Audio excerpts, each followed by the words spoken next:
Hey guys, Ajax22 here, and today we're gonna go over the Jericho 941 from Cowboy Bebop, Spike Spiegel's infamous piece, and basically how not to buy the wrong one. As you can see, that occasionally happens when you don't pay attention too closely. There's a ton of different variants of the Jericho. This one, I believe, is actually the 941F, and the 941, the classic 941, which I believe was actually the first batch of imports that came in, is really the one you want for Jerichos. That if you're trying to do the Spike Spiegel thing and you don't just want a really awesome pistol that's, you know, essentially a CZ75 with better ergonomics and just style points. Yeah, so number one, the thing to look for is this little bad boy right here. The decocker slash safety. Should be a complete disconnect on the trigger, and I already cleared this gun, so I'm not going to do that on camera. Filming is better one-handed anyway. Markings, you want it to have the Jericho 941 roll marked, not dot peened, Israeli Military Industries. You want the H3 marking like this, with the read manual on the left side. You'll also note that there should be a, not this version of the takedown slash slide lock, but this version.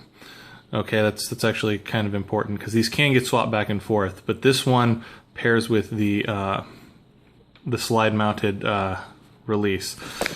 Another thing to note, that a lot of them, especially like police and military contracts, will have the squared off front sight. You don't want that. Spike's had a little bit of a ramp to it.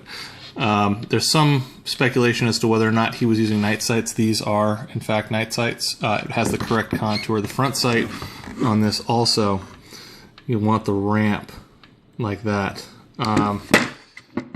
As you can see on this one, the conventional sights aren't ramped, and you can get the police contract ones that are the dot. Another thing, the earlier one should have the cutout in the back of the hammer. Makes it a little lighter. Yeah. On this, on the later ones, it'll be solid. You'll also notice that it has the, you know, this is a later import, but it'll have the read manual on the right side. It'll have, well, this is a Filipino National Police contract purchase one, so it's got different markings than conventional. I mean, it's ridiculously the wrong gun for Spike, but I love it because it's, you know, an old Filipino National Police gun, and it's got all that honest wear. Obviously, you don't want the lanyard ring. That's actually kind of a big deal to get rid of.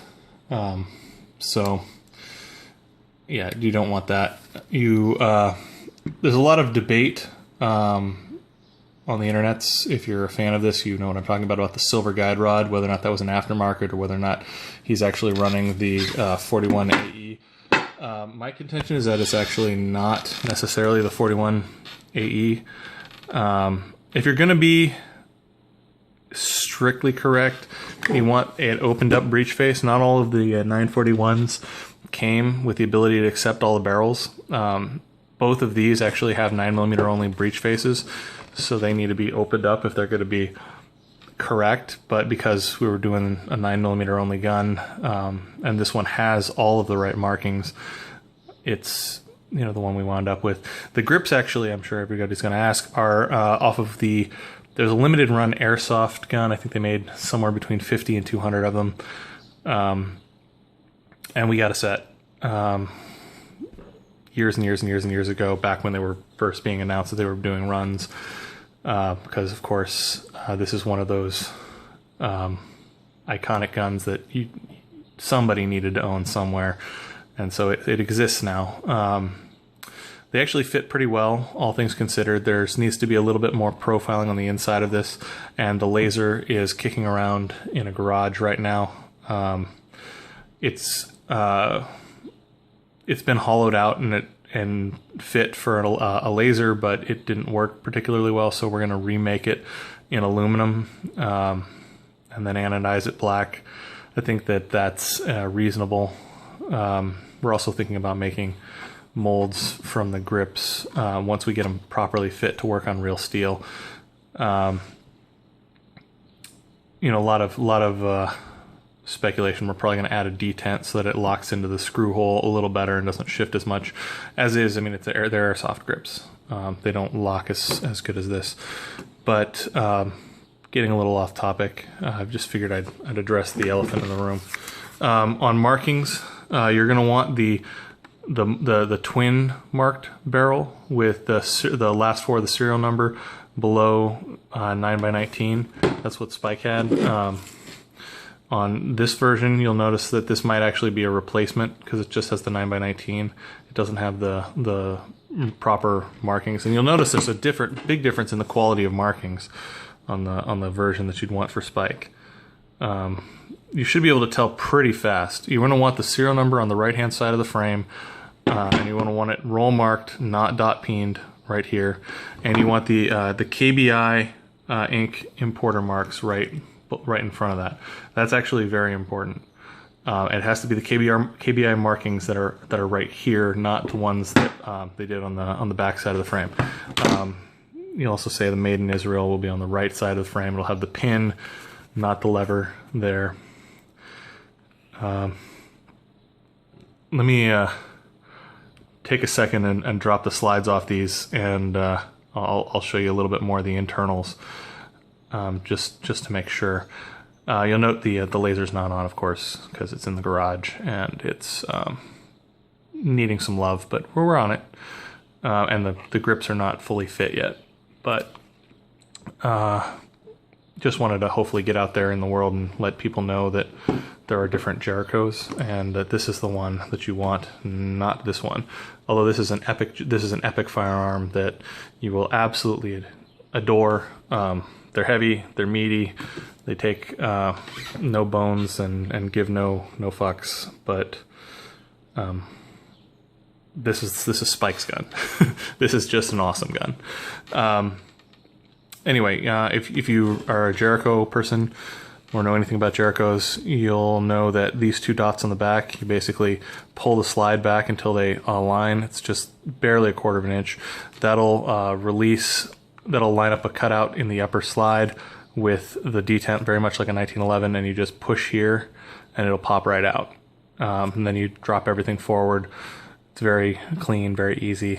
Again, you know, make sure that you don't have the magazine in it. But there's a few internal differences, and I'll show you them right here in a second. One moment. Right, we're back with the guns broken apart, and the Spike gun on the right, the Filipino National Police gun on the left. There's a few differences. This is aftermarket. I want to be very clear about that. This particular gun was actually first done as a competition IPSET gun, so this eventually needs to be replaced, probably with either the correct rod, or we may just nickel plate the end of this, or do a brushed nickel, something to, or maybe chrome, probably chrome actually, hard chrome finish on the internal rod, and then reassemble it. It'll have the same look for the Spike gun. Starting with the correct upper, as you can see on this gun, there's a little pin that opens, that drops down when you throw this, and that simultaneously serves as a firing pin block in the rear and as a decocker. It's kind of an interesting thing. If that pin got worn at the wrong angle, it's theoretically possible that you could drop the hammer and, well, no, I'm not even going to put that out there in the universe. I don't really trust decockers a lot. It seems like a kind of a bad idea. The nice thing about this, about the Filipino National Police version, though, is that because they're used to a 1911 style, basically you cock it, you put the safety on. You really can't put the safety on. Well, you can. You can't cock it with the safety. Can't do much of anything with the safety on. Don't do that, by the way. So put the safety on, can't cock it. put that safety off, and you can pull the trigger double action. It's kind of an interesting system. It lets you know very positively that you have safety. It's very 1911-esque. I mean, it's obviously not a 1911. Mechanically, it's just ridiculously different. But yeah, the upper on the Filipino National Police version, the wrong one, you'll note that it has a firing pin block that right about where the pin would drop down, instead of having the drop down, it has a plunger that basically, unless that's depressed, the firing pin won't drop. Or maybe it'll only drop with it fully down. I'm not 100% sure. It's your standard block. I haven't disassembled the slide all the way. I mean, it's very 1911-esque. It'll be really easy to do. But this one actually, as I'm sure you can see, is just filthy. And kind of when it turned out to be the wrong one, it kind of got thrown in a box and just shot a lot. As opposed to this one, which is, you know, very clearly been babied and loved. Differences on the takedown levers. This is the one you want. This is the one that is on the one you don't want. They're slightly different in dimension. This one sticks out a little bit further. This one has a little bit more meat on the back side of the hook. The reason that they truncated it down was that when they added this, if they'd run the long one, and this will work, you know, you run into a situation where you're trying to drop it and your thumb has a hard time differentiating between the two. When you put in the shorter one, there's a little bit more space. This one's actually a lot easier to operate. There's more leverage. Obviously, you just barely touch it and it drops. Probably the one you want if you're going to be running like an IPSC kind of shooting. If you're actually going to be running cocked and locked as a policeman, this one probably makes more sense. Hence, probably why they did it. All right, so let's check out the internals on this. You'll notice on this one, it has a full gate around the left side that goes forward. And then this here is actually where the rub mark is actually where the pin from the upper engages. So that's where the hammer drops. Push a little pressure on that and it drops it down. And it's actually very little pressure required. Ejector block. This one also has the rounded adjustment down there with the pin that does not have a flat screw head in it. And then you can see the profile on the trigger, I guess it would be a trigger bar, is a little different. A little bit different. Then what, you ask? Then this. See, because this one has the more 1911-esque safety, it has a cutout in the front of this little gate here. And that's actually what this operates on. So that's pretty much everything that prevents the hammer from dropping. It still has the same, you know, ability to be pushed down here and drop, but it's not really designed for it. The raised internal on this one is slightly higher and a little bit of a different profile, whereas on this one, it's more designed just to sort of nudge up the firing pin block. You'll also notice that on this one, it's a squared off internal with a little bit of a screw head on it. So that's something to keep in mind. You could convert this frame over to that spec pretty easily. I mean, you put a pin through there, you replace the entire firing mechanism, swap out the hammer, and then put in another pin, and you could make this one take that upper, the correct upper. So if you had a frame, you had an inability to get a different frame, you could jump through the hoops. I mean, I don't know if you're in a country where it's just impossible to get the right Jericho. The big issue is the markings. You won't be able to change the markings over. You won't be able to like redo the markings on like one of these police trade-ins into one of these. So if you had one of these that had this style of police control, you could jump through the hoops to get it switched over. Big issues are the barrel, the slide serial number and frame would stop matching. I mean, theoretically, you could remachine one into the other if you had an obscene amount of time, energy, and technical ability. I mean, it is similar. You might have to do something different with this plunger assembly,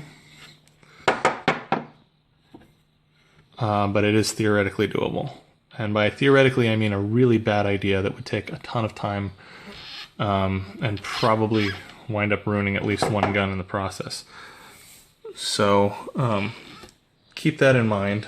If you have the ability to buy the right one, I mean, this entire build is really predicated upon two things. One, you get a set of grips. You can make a set of grips, you can mold a set of grips, you can, track one of the airsoft guns down, steal those.